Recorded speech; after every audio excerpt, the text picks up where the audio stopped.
Kita akui, bahkan menuntut ilmu pun susah, butuh kesabaran. Apalagi anak-anak kita yang kita paksa berangkat ke pondok pesantren. Susah mondok itu, berat. Tapi seorang anak akan dengan mudah dia melawan ketidaksukaan di pondok pesantren dengan bersabar, karena dia tahu ganjaran yang akan dia dapatkan ketika dia menuntut ilmu. Atau kalau seandainya yang nggak kuat adalah bapak ibunya, saya nggak kuat jauh dari anak, maka kesabaran dia jauh dari anaknya akan terasa ringan karena dia tahu ganjaran yang akan dia dapatkan ketika dia mampu mengirimkan anaknya untuk mondok pesantren.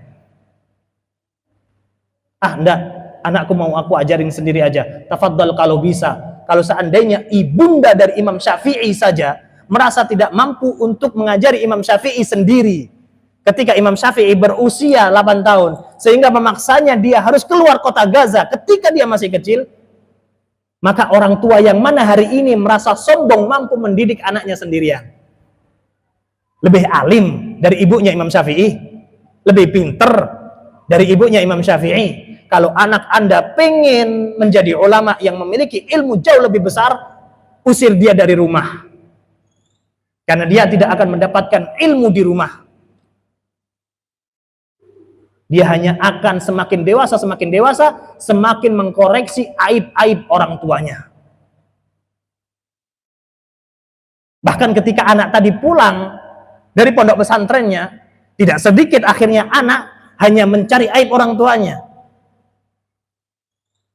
Tapi itu bisa diminimalisir karena dia belajar agama. Bisa dibayangkan kalau dia nggak mondok, maka dia akan lebih banyak mengoreksi aib orang tuanya. Orang tuanya ginilah, orang tuanya cerewet lah, orang tuanya ginilah. Coba perhatikan, ketika orang tua menasihati anak, yang didengarkan nasihatnya atau cerewetnya? Tadi Abi nasihatin kamu.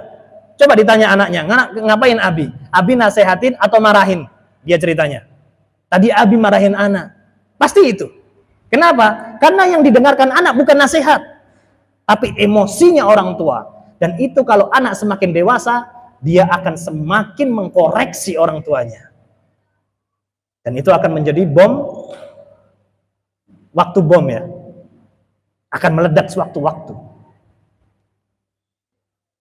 Maka ibunda, wahai para pendidik, Anda harus mau bersabar mengirimkan anak-anak Anda merantau untuk menuntut ilmu, karena kesabaran itu jauh lebih ringan daripada Anda suatu saat nanti harus bersabar menghadapi anak-anak Anda bukan orang yang bertanggung jawab dengan ilmunya. Bagaimana dia akan bertanggung jawab dengan ilmunya kalau dia tidak berilmu?